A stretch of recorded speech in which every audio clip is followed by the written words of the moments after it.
কোরআন শুনি, হাদিস শুনি, জান্নাতের বয়ান শুনি, জাহান্নামের ভয়ের বয়ান শুনি, মনটা বিগলিত হয়ে যায়, দুনিয়ার কথা খেয়াল থাকে না, দুনিয়া করতে ইচ্ছা হয় না। তখন শুধু জাহান্নামের ভয় কলিজায় আসে, তখন শুধু জান্নাতের আশা, জান্নাতের লোভ আর আগ্রহ মনের মধ্যে তৈরি হয়।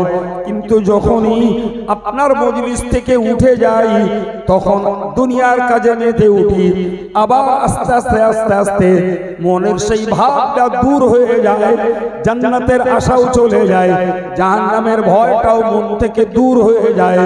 দুনিয়ার কাজে মেতে ওঠার বিনিময়ে আবার যেন আমি সম্পূর্ণ পরকালের কথা থেকে আমি দূরে সরে যাই। এই জন্য আমার মনে হয়েছে আমি হানজালা মুনাফিক হয়েছি। আপনার দরবারে একরকম অবস্থা, আর উঠে গেলে হয় আর এক রকম অবস্থা। এই জন্যই নিজে নিজেকে মুনাফিক মনে করেছি। রাসূলুল্লাহ বলেন, হে হানজালা, আমার মজলিসে বসার বিনিময়ে তোমার ভিতরে যে মানসিকতাটা তৈরি হয়, এই হালাত যদি সর্বসময় তোমার মধ্যে থাকতো, তাহলে আল্লাহর ফেরেশতারা তোমায় এসে সালাম করত। জি, আল্লাহর ফেরেশতারা তোমাকে এসে সালাম করত যদি এই অবস্থাটা সর্বদা তোমার মধ্যে থাকতো। কিন্তু হাদিস থেকে বুঝতে পারা যায় যে এই আমার মজলিসে বসার বিনিময়ে তোমার মনের অবস্থা একরকম, মজলিস থেকে উঠে গেলে হয় আর এক রকম। এটাই প্রকৃতপক্ষে একটা ঈমানদারের ঈমানি চিন্তা। কথা বোঝা যাচ্ছে কি? তাহলে এবার বলুন যে আল্লাহওয়ালা হাক্কানি রব্বানি আলেমদের কথা শুনলে মানুষের মনের ভিতরে একটা পরিবর্তন আসা সম্ভব কিনা? বলেন বলেন, মনের একটা তৃপ্তি পাওয়া সম্ভব কিনা? হয়তো উঠে গেলে ব্যবসা বাণিজ্য, কাজে কামে, সংসারে মেতে গেলাম, ক্ষণিকের জন্য আবার আমাদের হৃদয় থেকে কিছু কথা সরে যেতে পারে। কিন্তু এইটা যদি মাঝে মধ্যে আমরা শুনতে থাকি, তাহলে আমাদের মনের ভিতরে আল্লাহর চিন্তা, রাসূলের চিন্তা, শরীয়তের চিন্তা, আমলের চিন্তা, জাহান্নাম থেকে বাঁচার চিন্তা, জান্নাত পাওয়ার একটা লালসা, লোভ নিজেদের মধ্যে জিন্দা থাকবে ইনশাআল্লাহ। কি বলছেন? তাহলে এই মজলিসে বসার লাভ আছে না লস? বলেন বলেন, লাভ আছে। তা কি করবে? ছেলেরা সভা দিয়ে গ্রাম থেকে তাড়িয়ে তাড়িয়ে লোক আনবে না? আমি আব্দুল কাইয়ুম এসে সারা গ্রামের লোকের খোসামত করে এই নিয়ে তারপর সভা করব? জি, হায় রে হায়, মুসলমান তো ধর্ম শিখিনি, মজলিসগুলো তৈরি করে ধর্ম শেখানো হচ্ছে, সেখানেও শিখতে আসার মতো আগ্রহী লোক কম।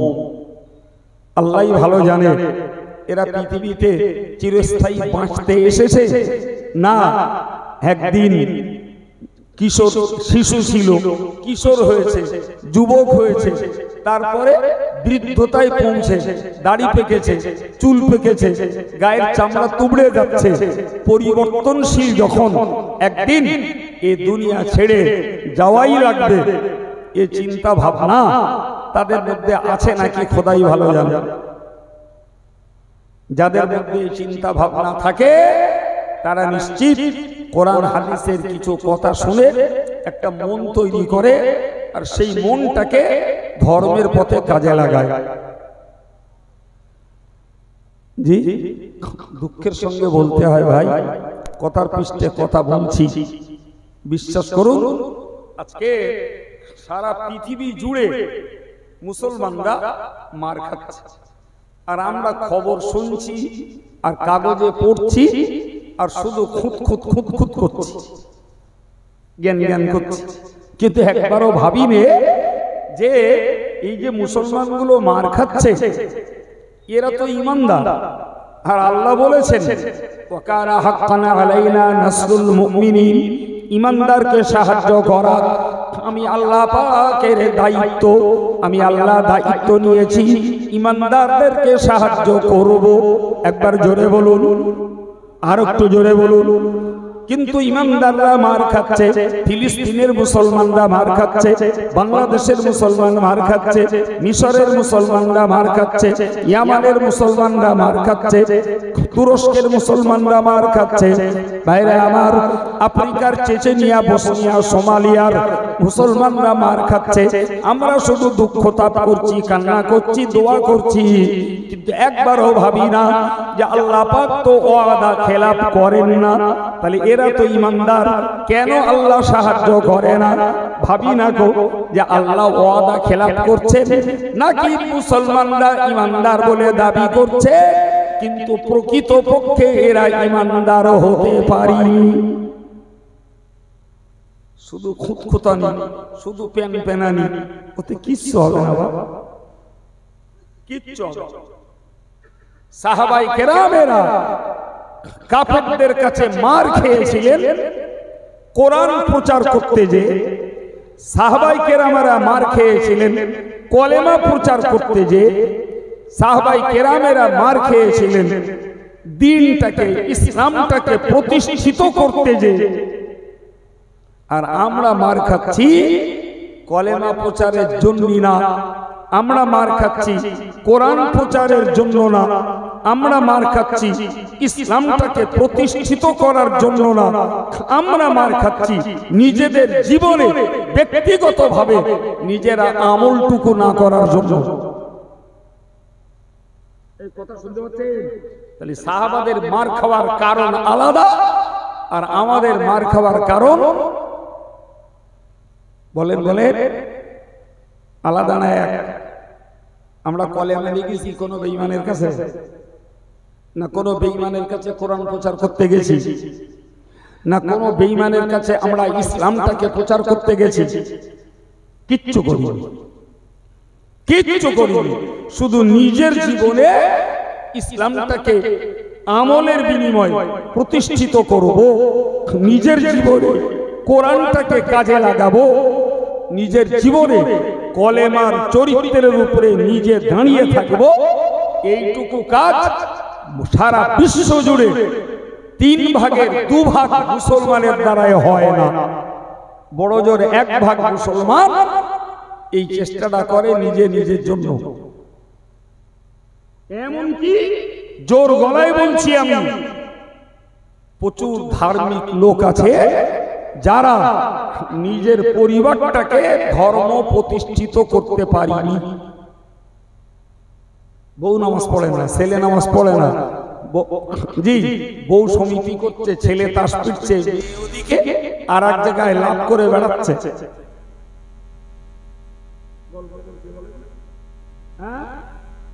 নিজের পরিবারটাকেও আমরা সামলাতে পারছি না, তো কেমনে আমরা আল্লাহ সাহায্য পাবো? বাবা ফিরে চলুন। আমি যে হাদিস বলতে বলতে এই পর্যন্ত এসেছি, কথা কাটতে বলতে বলতে আমি হাদিস বলছিলাম, এই মজলিসে বসলে অন্তরে শান্তি পাওয়া যায়। কথাটা আমার নয়, কথাটা রাসূলুল্লাহ। 2 নম্বরে আল্লাহ নবী বলেছেন অগশিয়াত আলাইহিমুর রাহমা। এই মজলিসের মানুষদের ব্যাপারে আল্লাহ পাকের নবী বলেছেন এদের মাথার উপরে শুধুমাত্র দুনিয়ার তৈরি করা ছামিয়ানা থাকে না, বরং এদের মাথার উপরে আল্লাহর রহমতের একটা ছামিয়ানা আল্লাহ পাক টাঙিয়ে দেন। জোরে বলুন।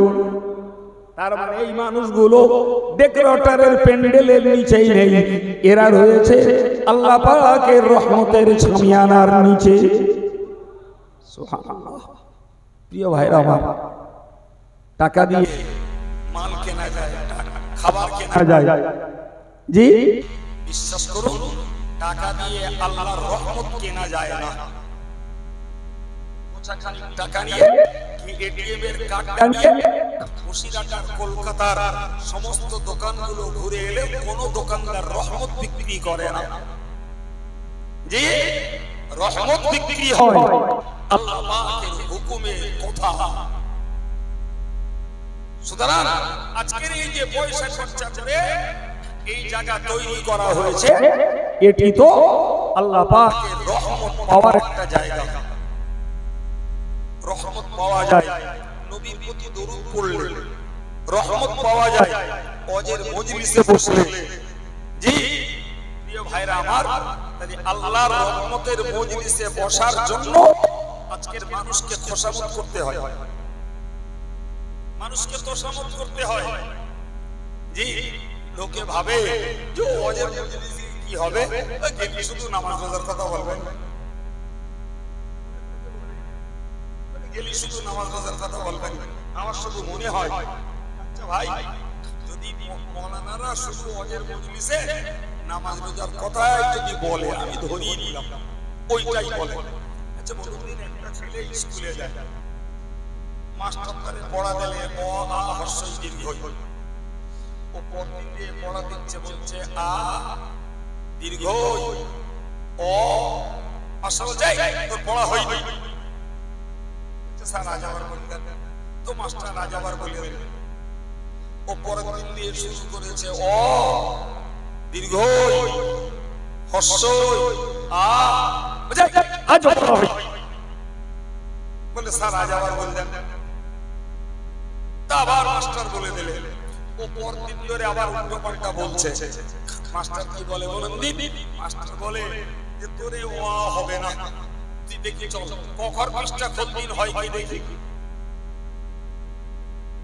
যে ছাত্র প্রতিদিন ঠিকঠাক পড়া দেয়, দুনিয়ার কোন পাগলা মাস্টার আছে যে ওরে প্রত্যেকদিন এক পড়া দেয়?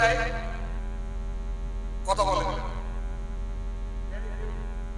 যে ছেলে কোনদিন ঠিকঠাক পড়া দেয় না, ওরে পাগলা মাস্টার প্রতিদিন নতুন নতুন পড়া দেবে, এটাও হয়। আমার মুসলমান সমাজের লোকগুলো, মেয়েগুলো আর মরদগুলো যারা সাবালেগার সাবালিগা হয়েছে, এরা যদি একদিন আমারে দাওয়াত করে বলতো হুজুর আমরা পাঁচ দাড়ির মদ্য মেয়ে একটাও বেনামাজি সাবালেগ যারা, জি আর এই রোজা চলে গেছে, সাবালেগ নারী আর পুরুষ একটাও আমরা রোজা বাদ দেইনি। ফলে আপনি নামাজ রোজা বাদ দিয়ে ওয়াজ করুন, বিশ্বাস করুন, আল্লাহর প্রতি ভরসা রেখে বলছি, সেদিন বাঁশবাড়ির লোক যে ওয়াজ করতে বলবে ইসলামের পক্ষে, ইনশাআল্লাহ নামাজ রোজা বাদ দিয়ে সেই ওয়াজ করব। তুমি পড়া করবা না, যখন নতুন নতুন পড়া কেমনে নেবা? কথা বলছেন না কেন? তাহলে পড়া যদি না করো, তাহলে পূর্ণ পড়া প্রত্যেকদিন নিতে হবে। পড়াটা করো, করে বলো পড়া হয়েছে আর পড়া নেবো না। ভুল বলছি জি? জাতির ভিতরে এই চেতনাটা আজও আসেনি যে একজন ইমানদারের জন্য ফার্স্ট এন্ড মোস্ট ডিউটি হলো, প্রথম এবং গুরুত্বপূর্ণ দায়িত্ব হলো দৈনিক জীবনের 5 বার নামাজ পড়া। এটাই মুসলমানরা করি। কোথা থেকে আল্লাহর রহমত আসবে? সম্মানিত ভাই আমার, প্যারে নবী সাল্লাল্লাহু আলাইহি ওয়াসাল্লাম 3 নম্বরে বলেছেন, ও সাহাবীরা তোমরা মনে রাখো আমি আল্লাহ পাকের নবী তোমাদেরকে বলছি। তৃতীয় নম্বর, এই মজলিসে বসবার বিনিময়ে আরেকটা উপকার লাভ হয়, ওয়াহাফাত আলাইহিমুল মালায়েকা। এই মজলিসে শুধু মানুষ থাকে না, আল্লাহর ফেরেশতারা গোটা মজলিসটাকে ঘিরে দাঁড়িয়ে যায়। আলহামদুলিল্লাহ। তাহলে আমরা এই দোকান পাশে ওই নাকি এখানে ডিস্টার্ব নেই, তারপরেও বলতে হবে আমরা যদি এখানে বসে বেয়াদবি করি, আমরা এখানে বসে ফালুক ফুলুক করি, আমরা এখানে বসে যদি অন্যমনস্ক হই, ওটাও বড় ফেরেশতাদের নজরে ধরা পড়ছে। আমি আব্দুল কাইয়ুমের নজরে ধরা পড়লে যায় আসে না, কিন্তু ফেরেশতাদের নজরে ওটাও ধরা পড়ছে। যে এই মজলিসটা ফেরেশতারা ঘিরে দাঁড়িয়ে যায়। সুবহানাল্লাহ। শুধু দাঁড়ায় না, আল্লাহ পাকের কোরআন বলেছে ইস্তাগফিরুনা লিল্লাযিনা আমানু, হে ইমানদার মনে রেখে দিন আল্লাহ পাকের ওই ফেরেশতারা ঈমানদারদের জন্য আল্লাহর কাছে ক্ষমা প্রার্থনা করে, রব্বুল আলামিন আপনি আপনার ঈমানদার বান্দাদেরকে maaf করে দিন। ও ভাইরা আমার, আপনি আপনার জন্য দোয়া চান, আল্লাহ আমার গুনাহকে maaf করে দিন। আজকের এই মজলিসে শেষ বেলাতে যিনি দোয়া করবেন তিনি সবাইকে নিয়ে বলবেন আল্লাহ আমাদেরকে maaf করে দিন। আমরাও মানুষ, আর যিনি দোয়া করবেন তিনিও মানুষ, কিন্তু বলুন না খোদ ফেরেশতারা আমাদের জন্য আল্লাহর কাছে মাগফিরাতের দোয়া চাইবে, সেটি ঈমানদারের জন্য ভালো না খারাপ? ও দোয়া ওই বাইরে বসে পাওয়া যাবে, ওই দোয়ার ভাগীদার হতে গেলেও কোথায় বসা লাগবে? এই মজলিসে বসা লাগবে। ফলে ভাবলে হবে না ভাই যে এই মজলিসটা ছেলেদের একটা ট্র্যাডিশন আর হুজুরদের একটা সিস্টেম না ভাই, এতে শ্রোতাদের উপকার রয়েছে। এই হাদিসের শেষ অংশে নবী বলেছেন মান বাত্তাহি আমালুহু লাম ইসরিহি নাসাবুহু। হুজুর বলেছেন ও সাহাবীরা তোমরা মনে রাখো, ও গো উম্মতে মুসলিমা তোমরা মনে রাখো, আমলে যে লোকটা পিছিয়ে পড়েছে, আমলে যে লোকটা পিছিয়েছে বংশটাকে এগিয়ে দিতে পারবে না, আমলে যে পিছিয়েছে শিক্ষা তারে এগিয়ে দিতে পারবে না, আমলে যে পিছিয়ে পড়েছে কোটি কোটি টাকা তাকে এগিয়ে দিতে পারবে না, আমলে যে পিছিয়ে গেছে সৌন্দর্য তাকে এগিয়ে দিতে পারবে না, আমলে যে পিছিয়ে গেছে দলীয় লোকবল তাকে এগিয়ে দিতে পারবে না, আমলে যে পিছিয়ে পড়েছে শক্তি তাকে এগিয়ে দিতে পারবে না। সুতরাং যদি আল্লাহর কাছে এগিয়ে যেতে হয় তার একমাত্র রাস্তা হলো আল্লাহ এবং রাসূলের হুকুম মতো নিজের জীবনে আমলটা করা। অন্য কিছুতে এগিয়ে যাওয়া যাবে না। জি, আমলে এগোতে হবে। বিশ্বাস করুন, আমি আপনাকে একদম নির্জালা কোরআন হাদিসের সমন্বয় প্রাঞ্জল ভাষায় কথা বলছি ভাই, খুব সহজে একটা কথা বুঝুন ভাই। এই আমল করতে গেলে না একটা মন লাগে, সবার লাগে, আমারও লাগে। আমল করতে গেলে কি লাগে বলেছি, আমার দিকে তাকা, মন লাগে। আর এই মন তৈরি করতে গেলে জ্ঞান লাগে, জ্ঞান ছাড়া মন হয় না। আর এই মন তৈরি করতে গেলে জ্ঞান লাগে, আর এই জ্ঞান জোগাড়ের রাস্তা তিনটে।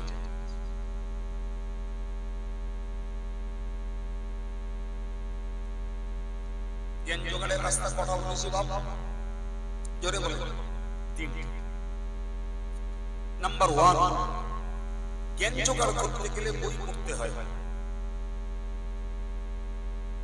এটা জ্ঞান জোগাড়ের প্রথম পথ। এই জন্যই আল্লাহ তার নবীকে 40 বছর পেরিয়ে 41 বছরের রাসূল পার রেখেছেন। আল্লাহ পাক তার নবীর কাছে জিবরিল আমিনকে পাঠিয়ে দিয়ে বললেন ইকরা, যার বাংলা মানে হলো পড়ো। সুবহানাল্লাহ। আর একটু জোরে বলো। কখনো শুনে থাকবো, আমি শুধুমাত্র মনে করিয়ে দিচ্ছি মনটা জাগ্রত করার জন্য। রাসূলুল্লাহ বললেন মা আনা বিকারিন, তার বাংলা মানে হলো আমি পাঠক নই, আমি পড়তে জানি না। জিবরিল আমিন রাসূলকে 3 বার বুকে চেপে ধরে ছেড়ে দিলেন, দিয়ে বললেন পড়ো। রাসূল পড়তে শুরু করলেন। সুবহানাল্লাহ। বিসমিল্লাহির রহমানির রহিম। ইকরা বিসমি রাব্বিকাল্লাযী খালাক, খালাকাল ইনসানা মিন আলাক, ইকরা ওয়া রাব্বুকাল আকরামুল্লাযী আল্লামা বিল কলম, আল্লামাল ইনসানা মা লাম ইয়ালাম। জিবরিল বললেন আর রাসূল এই 5টা আয়াত পড়ে ফেলে দিলেন। বাকি ইতিহাস বলা আমার প্রয়োজন নয়। আমার শুধু একটা কথা বুঝিয়ে দেওয়ার উদ্দেশ্য যে কোরআন শরীফে আল্লাহ 6666টা আয়াত দিয়েছেন। যদিও এই সংখ্যাটার ব্যাপারে ওলামাদের ভিতরে মতভেদ আছে। কেউ বলেছেন 6558টা।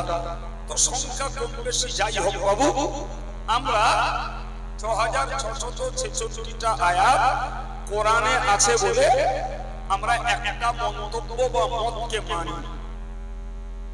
ভাই 6666টা আয়াতের ভিতরে প্রথম বাক্যটা এসেছে পড়ো।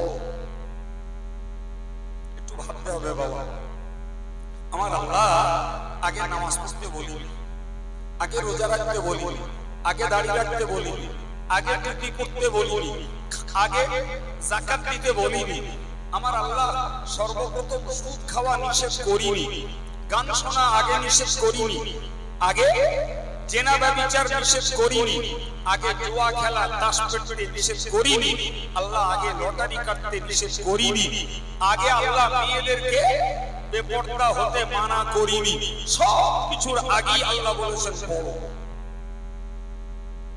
তার একান্ত কারণ হলো মানুষ পড়লে জানতে পারবে নামাজ কেন পড়তে হয়, মানুষ পড়লে জানতে পারবে রোজা কেন রাখতে হয়, মানুষ পড়লে জানতে পারবে হজ কেন করতে হয়, মানুষ পড়লে জানতে পারবে সুদ কেন খেতে নেই, গান কেন শুনতে নেই, মানুষ পড়লে জানতে পারবে কেন মেয়েদের পর্দা করতে হয়, মানুষ পড়লে জানতে পারবে পরের মাল কেন আত্মসাৎ করতে নেই, মানুষ পড়লে জানতে পারবে ফাঁকিবাজি কেন করতে নেই, মানুষ পড়লে জানতে পারবে গালিগালাজ কেন করতে নেই। এই জন্যই মহান আল্লাহ সর্বপ্রথম বলেছেন পড়ো। আমরা বাস্তবের সমীক্ষা করলে দেখি সেই পড়ার ব্যাপারে আমরা পিছিয়ে, পড়াতে আমাদের আগ্রহ কম। ভাই আমাদের আগ্রহ কম বলে আমাদের শিশু বাচ্চাগুলোকেও আমরা দুনিয়ার লেখাপড়া শিখতে দেই, কিন্তু ধর্মীয় লেখাপড়া শেখানোর প্রতি আমাদের আগ্রহ এতটা কম। কোন গ্রামে কোরআনিয়া মক্তব নেই কিংবা সুন্নতুল জামাতের মডেল মাদ্রাসা নেই, আবার কোন গ্রামে আছে তো পরিবারের সব বাচ্চারা যায়। আমাদের আগ্রহ নেই, আমরা বাচ্চাদের আগ্রহ কি করে দেখাবো? শিশুরা যখন কোরআন শিখলো না, শিশুরা যখন পাক নাপাকি শিখলো না, শিশুরা যখন উজু গোসল শিখলো না, শিশুরা যখন নামাজ পড়তে শিখলো না, শিশুরা যখন দৈনিক জীবনের দোয়াগুলো শিখলো না, শিশুরা যখন নবীর সুন্নাত শিখলো না, সেই শিশুটাই কালকে কিশোর, পরশু সেই শিশুটাই সেই কিশোরটাই যুবক। ফলে যুবকগুলোর ভিতরে ধর্ম শিক্ষার ঘাটতি। ওই যুবকটাই আগামী কালকে বুড়ো। তার মানে দাদাও জানে না, বাপও জানে না, পোতাও জানে না। চলছে এইভাবে মূর্খতার ধর্ম পালন। রাগ করছেন নাকি? ভাই ভাই বসে একটু ভাই ভাই আলোচনা করে সমীক্ষা করুন।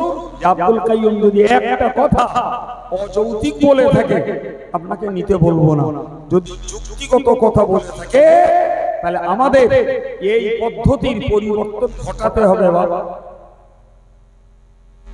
পদ্ধতির পরিবর্তন চাই, তা না হলে ইহকাল চলে যাবে। দুনিয়ার উপরে চলাচলের খুব একটা অসুবিধা নেই, যে যেরকম লোক তার দলে সেইরকম লোক আছে। সুতরাং মাটির উপরে কারো আটকে যায় না বাবা। জি খেল তো শুরু মাটির নিচেই গেল।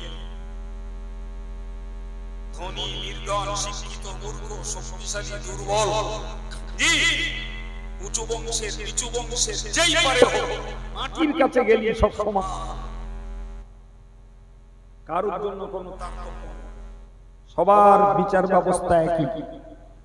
সুতরাং দুনিয়া চলে যাবে বাপ, ধর্ম করেও চলবে, ধর্ম না করেও চলবে, গাল দিয়েও যাবে চলবে, সুদ খেয়েও চলবে, জি গান শুনেও চলবে, বেপরদায় ঘুরেও চলবে, গালিগালাজ করেও চলবে, তাস পিটেও চলবে, ক্যারামবোর্ড পিটেও চলে যাবে, মেয়েদের বেপরদায় ঘুরলেও চলে যাবে, কারোর সিলে আর কারোর আসিলে বাঁশ দিলেও চলে যাবে, কোনো ব্যাপার না। কিন্তু তুমি তো সেই লোক না, তুমি তো মরার পরের কালটার বিশ্বাসী লোক। তুমি মরার পরটা কি করে, মরার পরটা কি করে চলবে ওই ভাবনা যিনি না ভেবেছেন তার তো ঈমানদার বলে দাবি করার যুক্তি নেই। সম্মানিত ভাইরা আমার, ভালো করে মনে রাখুন, আমার আল্লাহ প্রথমত বললেন পড়তে। আজকের বাস্তবটা মিলিয়ে দেখি, আমরা পড়ি না, বাচ্চাদেরকেও পড়তে আমরা দেই না, যারা দেয় আলহামদুলিল্লাহ। ভাইরা আমার মনে রেখে দিন, আজকে দুঃখের সঙ্গে বলছি আপনাদেরকে, আমার সমাজে প্রচুর পরিমাণে ছেলে আর মেয়ে শিক্ষিত রয়েছে, যারা মাধ্যমিক, উচ্চ মাধ্যমিক, গ্রাজুয়েট ইত্যাদি পাশ করে বিয়ে দেওয়া হয়ে গেছে। ছেলেগুলো রোজগারের কোনো না কোনো পথ নিয়েছে, মেয়েগুলো তাদের চিরন্তন ডিউটি ঝাড় দেওয়া, রান্না করা, পানি তোলা, ঘর পরিষ্কার করা, জামা কাপড় সাফ সাফাই করা, এই কাজে লেগে গেছে। খুব ধনীর ঘরের বউ হলে হয়তোবা নিজের কাজ করতে হয় না, ঝি দিয়ে কাজ করায়, কিন্তু মূল ডিউটি তো সেই রান্নাঘরে। বলছেন না কেন? আমি কি সুন্দরবনের গল্প বলছি? হ্যাঁ, বড় লোকের বউ কাজ করে, ঝি ভাতটা তুলে স্বামীর কাছে দিতে হয়। তাহলে শিক্ষিত ছেলেটাও একটা রোজগারের পথ নিয়েছে, শিক্ষিতা মেয়েটা সেও সংসারের হেসেলের ঘরে ঢুকে গেছে, ওইখানে ডিউটি পালন করছে। এই শিক্ষিত আর শিক্ষিতা ছেলে মেয়েগুলো এরা যদি একটু ভাবতো যে আমরা মাধ্যমিক, উচ্চ মাধ্যমিক দিয়ে পাস করেছি, তো আর নতুন করে মাধ্যমিকের বই পড়তে হচ্ছে না, নতুন করে উচ্চ মাধ্যমিকের বই আর পড়তে হচ্ছে না, বিএ ক্লাসে first year, second year, third ইয়ারের বই আর পড়তে হচ্ছে না, তো অন্তত যে জ্ঞানটা আমার হয়েছে ওই জ্ঞানটার দ্বারা আমি একটা নামাজ শিক্ষার বই, কি একটা মেয়ে হিসাবে খাদিজা, ফাতেমা, আয়েশা, রাবিয়া, বাসারি, এই জাতীয় মুসলিম মেয়েদের জীবনীর বই, কি পুরুষ মানুষরা নবীর জীবনী, সাহাবীর জীবনী, পীর ওলিদের জীবনী, এগুলো যদি ওই শিক্ষার আলোয় পড়তো, জি আমার মতো আব্দুল কাইয়ুমের ওয়াজ শোনার আগে বই পড়ে পড়ে ধর্মের প্রতি তাদের একটা মন তৈরি হতো। এদের এতনা কপাল পড়েছে, এরা টেলিভিশন দেখবে, এরা মোবাইলের স্ক্রিনশট দিয়ে ওতে খবর শুনবে, ওতে ফ্রি ফায়ার খেলবে, পাবজি খেলবে, ওতে নেকেড মেয়েদের পিকচার দেখবে, নাচিয়াদের নাচ দেখবে, খবরের কাগজ পড়বে, ইসলামের একটা বই পড়ার মতো কপাল এদের নেই।